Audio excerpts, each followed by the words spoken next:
Hi. It's very hard to work through enlightenment values in a very short period of time. But we're going to do so by having another look at the pack of cards that you would have seen recently in class.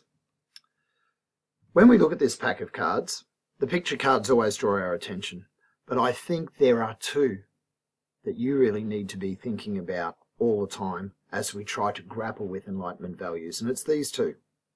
It is the citizens themselves, popular sovereignty, the idea that underpinning the Enlightenment political values is the sense that the common person is dominant in society. The Joker cards, representing the common citizen in this pack, mean that those cards can be played at any time. The place of revolution, popular sovereignty within Enlightenment thought is very, very important. But let's now break down to what traditionally we would think the main important cards are. And it's hard to ignore these four cards. Four cards, four aces that rule the pack. After the popular sovereignty of the people comes the law. Laws are made by the people or their representatives. Governments are constituted of the people, by the people, for the people, according to the US Declaration of Independence. And then that government creates laws that are equally treating and creating a society that is free. So these are the ideas of John Locke, that the law is there to preserve and enlarge freedom. The rule of law means that everyone is equal, treated equally, before the law. And that's John Locke's writing. Firstly, the law. Secondly, popular sovereignty, two really important concepts within Enlightenment thinking. Next, within there is to define what is meant by liberty. Firstly, the idea that people are born in liberty, but in the society they were observing, the state that was seemed normal was one of slavery. Now, it's interesting when people like Jean-Jacques Rousseau are talking about slavery, they're not thinking about the colour of people's skin, slavery like we now imagine all the time, coming out of the United States, out of the system of slavery in the USA. What they are imagining is the idea of serfdom, slavery within the feudal system, slavery within absolute monarchies, where the common person is kept in metaphorical chains, not just literal chains.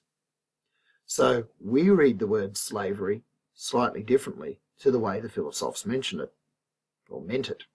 Let's break down the pack again a bit further.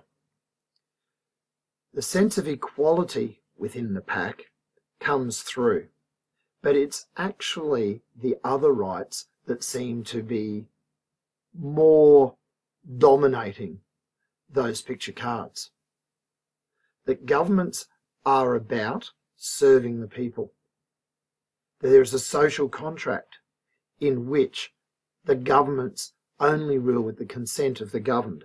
If the people withdraw their consent, then governments can fall. Let's see how that's structured. The values of the cards are very much the values of the middle class, the bourgeoisie who led the revolution in America and led the revolution in France.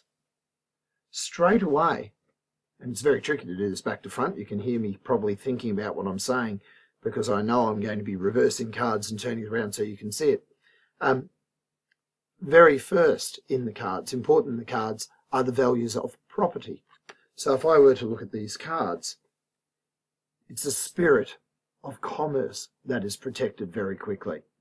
And associated with the spirit of commerce is wealth. Very much something that comes through Enlightenment values.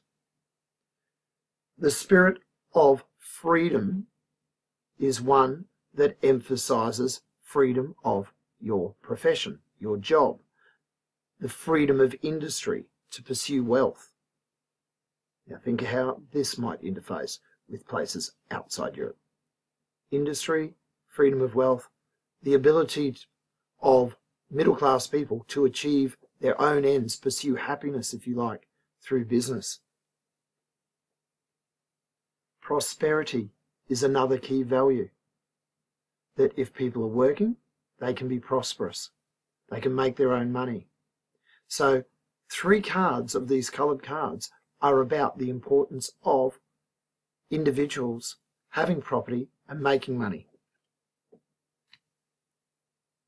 We have 2 cards that are about peace and security. We have war and peace are 2 sides of the one card, or 2 parts of the one card. And we have security. Security to protect people so their property is protected and go about their business.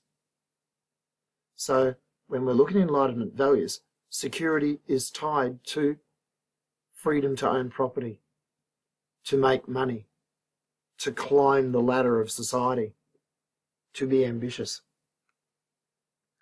The next set of freedom is the freedoms of ideas and expression. And we can see this expressed in the cards: freedom of the arts. We can see it in freedom of the press. And we can see it in freedom of religion, because societies were quite religiously divided. And freedom to choose who you're married to, the freedom of divorce. The rights of women here are presented as a freedom rather than equality, which is interesting in the idea that we would now see gender equality as important. They're seeing freedom of women within marriage to choose whether to have a divorce or not. I finally jump over, and we've only got 3 equalities. Equalities here were not at the heart of the pack, or 4 equalities, sorry. They're not at the heart of the pack. In a sense, they also cover property rights and security. But the card that's missing, of course, is equality of colour, equality of the races. But we have equality before the law, the rule of law, and we have equality in classes, the removing the aristocracy from society. Those are the key values coming through. But we need to always use our tool of adamant and consider the author, the creator of these cards, why they're creating it during the French Revolution as a form of propaganda perhaps, who their audience is, who they are educating. They're talking to white people, often white men within Europe, about the meaning of these values. It's interesting, for example, when they're talking about ending slavery, the philosophers are not necessarily thinking coloured slavery. They're not necessarily thinking of the system of slavery that's existing in the southern parts of the United States. What they're thinking of is slavery within a feudal system. What they're talking about is removing of the class restrictions of French revolutionary society. So when we're thinking about any primary sources, think the audience, the author, the date it's created, the message, thinking about what agendas they may have, what the nature of the source actually is, and the techniques it uses to pursue its meaning.